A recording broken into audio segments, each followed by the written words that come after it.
পাঁচটি দাবি, মাত্র পাঁচটি দাবি পূরণ করে দিলেই তিনি রাজনীতি ছেড়ে দেবেন। ঘোষণা করেই দিলেন মুখ্যমন্ত্রী। তিনি জানালেন কোনো পদের মোহ তার নেই, টাকা রোজগার করতে আসেননি তিনি রাজনীতিতে, তার খালি পাঁচটি দাবি রয়েছে। বলছেন কে? মুখ্যমন্ত্রী। সেই দাবিগুলো পূরণ করে দিলেই তিনি রাজনীতি ছেড়ে দেবেন। একেবারে ভরা জনসভায় মুখ্যমন্ত্রীর এই তথাকথিত রাজনীতি থেকে সন্ন্যাস নেওয়ার ঘোষণা হওয়ার পরই শোরগোল পড়ে গেছে। রাজনীতি থেকে সন্ন্যাস দেওয়ার ঘোষণা করেছেন কোন মুখ্যমন্ত্রী? দিল্লির মুখ্যমন্ত্রী অরবিন্দ কেজরিওয়াল। সরাসরি বিজেপিকে নিশানা করে মুখ্যমন্ত্রী কেজরিওয়াল জানিয়েছেন মাত্র পাঁচটি দাবি রয়েছে তার। এই পাঁচটি দাবি পূরণ করে দিলেই তিনি রাজনীতি ছেড়ে দেবেন। মুখ্যমন্ত্রী কেজরিওয়াল বলেন তিনি এখানে ক্ষমতার জন্য আসেননি, তিনি এখানে টাকা কামাতেও আসেননি বা মন্ত্রী বা মুখ্যমন্ত্রী হতেও আসেননি। কেজরিওয়ালের কথায় 140 কোটি মানুষের তরফে তার প্রথম দাবি এই দেশের শিক্ষা ব্যবস্থা ঠিক করা, সবার জন্য সমান শিক্ষার ব্যবস্থা করুন। একই সাথে তিনি আরও বলেন সারা দেশে সবাই যেন ভালো চিকিৎসা পায়, সে দরিদ্র হোক বা ধনী হোক, সারা দেশে হাসপাতাল ঠিক করুন। কেজরিওয়াল রাজনীতি ছেড়ে দেবেন। নিজের তৃতীয় দাবির ব্যাখ্যা করতে গিয়ে কেজরিওয়াল জানান মূল্যবৃদ্ধি কমাও। কেজরিওয়াল রাজনীতি ছেড়ে দেবেন। দিল্লি ও পাঞ্জাবে মূল্যবৃদ্ধি কমিয়ে আমরা তা দেখিয়েছি। চতুর্থ দাবির কথা উল্লেখ করে দিল্লির মুখ্যমন্ত্রী জানান প্রত্যেক খাতে কর্মসংস্থান দিন। এবং পঞ্চম দাবি, কেজরিওয়াল বলছেন দেশে বিদ্যুৎ খুবই ব্যয়বহুল, আপনারা যদি গরিবদের বিনামূল্যে বিদ্যুৎ দেন এবং সারা দেশে সবাইকে 24 ঘন্টা বিদ্যুৎ দেন তাহলে রাজনীতি ছেড়ে দেবেন। বিজেপিকে নিশানা করে মুখ্যমন্ত্রী কেজরিওয়াল বলেন আপনারা নিজেরা করতে পারবেন না এসব, কিন্তু যারা করতে পারবেন তাদের পাশে তো মানুষ থাকবেই। উল্লেখ্য রবিবার 28শে জানুয়ারি হরিয়ানার এক সভায় এমনই মন্তব্য করেন দিল্লির মুখ্যমন্ত্রী তথা আম আদমি পার্টির প্রধান অরবিন্দ কেজরিওয়াল। এবারে যে পাঁচটি দাবি কেজরিওয়াল করেছেন আর কি কি বলেছেন হরিয়ানার এই সভা থেকে শোনাবো কেজরিওয়ালের মুখেই, শুনুন। आज मैं इनको कहना चाहता हूं, ये केजरीवाल को खत्म करना चाहते हैं। मैं ऐलान कर रहा हूं, तो मेरे ऊपर मेरे को टारगेट कर रहे हो ना, मैं राजनीति छोड़ दूंगा। मेरी 5 मांगे हैं जो इस देश के लोगों की मांगे हैं, 140 करोड़ लोगों की मांग है। आप मेरी 5 मांग पूरी कर दो, मैं राजनीति छोड़ दूंगा। मैं यहां सत्ता के लिए नहीं आया, मैं मंत्री मुख्यमंत्री बनने नहीं आया। 140 करोड़ लोगों की तरफ से आज मैं मांग करता हूं। पहली मांग, इस देश की शिक्षा व्यवस्था ठीक कर दो, सबके लिए समान शिक्षा का इंतजाम कर दो, चाहे राजा हो, चाहे रंग हो, चाहे अमीर हो, चाहे गरीब हो, सबको अच्छी शिक्षा मिलनी चाहिए। यह इंतजाम कर दो पूरे देश के अंदर, केजरीवाल राजनीति छोड़ देगा। दूसरी मांग, पूरे देश के अंदर सबके लिए अच्छा इलाज का इंतजाम कर दो, चाहे अमीर हो चाहे गरीब हो, सबको अच्छा इलाज मिलना चाहिए, सबको फ्री का इलाज मिलना चाहिए, जैसे दिल्ली में करके दिखाया हमने।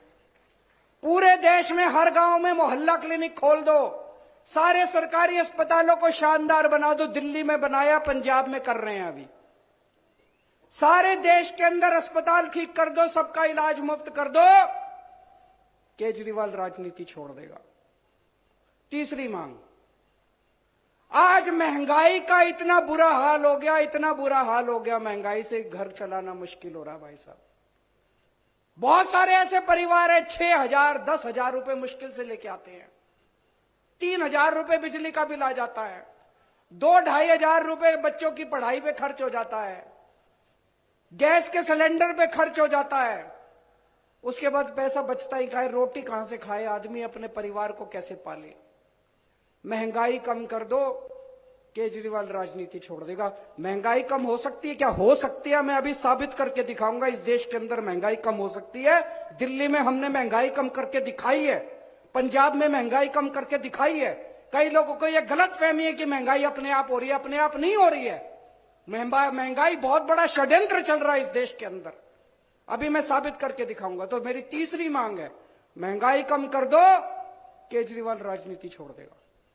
चौथी मांग, हर बच्चे को, हर हाथ को, हर युवा को रोजगार दे दो, केजरीवाल राजनीति छोड़ देगा। और पांचवी मांग, इस देश के अंदर बिजली सबको 24 घंटे बिजली का इंतजाम कर दो, गरीबों को फ्री बिजली दे दो। यह भी हो सकता है, मैंने सारा कैलकुलेशन कर रखा है।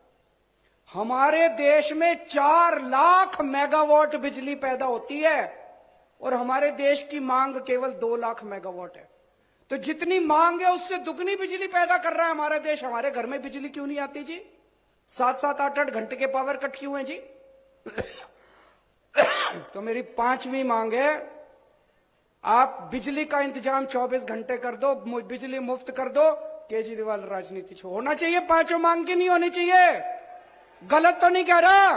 मैं पैसा कमाने नहीं आया, मैं सत्ता कमाने नहीं आया, मैं सत्ता पे काबिज होने नहीं आया कि आज पंजाब जीत लिया, दिल्ली जीत लिया, हरियाणा जीतेंगे। मेरे को कोई शौक नहीं है जी, घर बैठूंगा आराम से। लेकिन अगर ये नहीं करोगे, तुम तो करोगे नहीं और कोई और करेगा, उसको पकड़ के जेल में डालोगे, तो जनता तो ये बर्दाश्त करने वाली नहीं है। जनता तो ये बर्दाश्त, या तो तुम करो और या जनता उसके साथ खड़ी होगी जो ये करके दिखाएगा, है कि नहीं है? অরবিন্দ কেজরিওয়ালের 5টি দাবি, সেই দাবি এক এক করে আপনাদের শোনালাম। হরিয়ানা সভায় তিনি এই 5টি দাবি করেছেন। এবারে একবার ভেবে দেখুন, কেজরিওয়াল যে 5টি দাবি করেছেন, প্রথমত দিল্লিতে, তারপর পাঞ্জাবে, যে দুটি জায়গায় আপের সরকার রয়েছে, মানে আম আদমি পার্টির সরকার রয়েছে, সেই দুটি জায়গাতেই কিন্তু আপের তরফ থেকে এই বিষয়গুলোর ওপর জোর দেওয়া হয়েছে। প্রথমত শিক্ষা, সবার জন্য শিক্ষা, তার পাশাপাশি স্বাস্থ্য ব্যবস্থা ভালো করা, তার পাশাপাশি বিদ্যুতের যে শুল্ক, সেই শুল্কে ছাড় দেওয়া, যেগুলো দিল্লিতে অরবিন্দ কেজরিওয়াল করেছেন, একদম বলা যেতে পারে একটা মডেল তৈরি করেছেন। তার পাশাপাশি তিনি চাইছেন যাতে এইগুলো দেশের সব রাজ্যেই হোক, এবং সেই লক্ষ্যে তিনি সরকারকে এমনটাই দাবি করছেন যে এই দাবিগুলো পূরণ করা হোক, আমি রাজনীতি ছেড়ে দেবো। মানে বড় চ্যালেঞ্জ তিনি দিয়েছেন। কিন্তু অন্যদিকে কেজরিওয়াল বলছেন যে এই দাবি তো আপনারা পূরণ করতে পারবেন না, কোনো রকমভাবেই সেটা করতে পারবেন না, কিন্তু যখন কেউ করতে চাইছে তাদেরকে জেলে ভরতে চাইছেন। আপনাদের হয়তো স্মরণে থাকবে যে এই দুর্নীতি মামলাতেই কেজরিওয়ালের মন্ত্রিসভার সদস্য তারা কিন্তু জেলে রয়েছেন। মনীষ সিসোদিয়ার কথা আপনারা জানেন, তাকে গ্রেপ্তার করা হয়েছে। ইভেন কেজরিওয়ালকেও কিন্তু বারবার তলব করা হয়েছে ইডির, সেই তলব না শুনে, মানে সমন তিনি এড়িয়ে গিয়েছেন। তো এবার এই জায়গা থেকে লোকসভা নির্বাচনের আগে বা লোকসভা নির্বাচনের প্রাক্কালে কেজরিওয়াল নিজের বক্তব্যে এই বিষয়গুলোর উপর জোর দিলেন। আপনারা কি মনে করেন জানাতে ভুলবেন না কমেন্ট সেকশনে। আপনাদের মতামত খুবই গুরুত্বপূর্ণ। দেখতে থাকুন আজ তাক বাংলার ইউটিউব চ্যানেল, সাবস্ক্রাইব করে নিন চ্যানেলটি, বেল বাটন প্রেস করুন নোটিফিকেশন।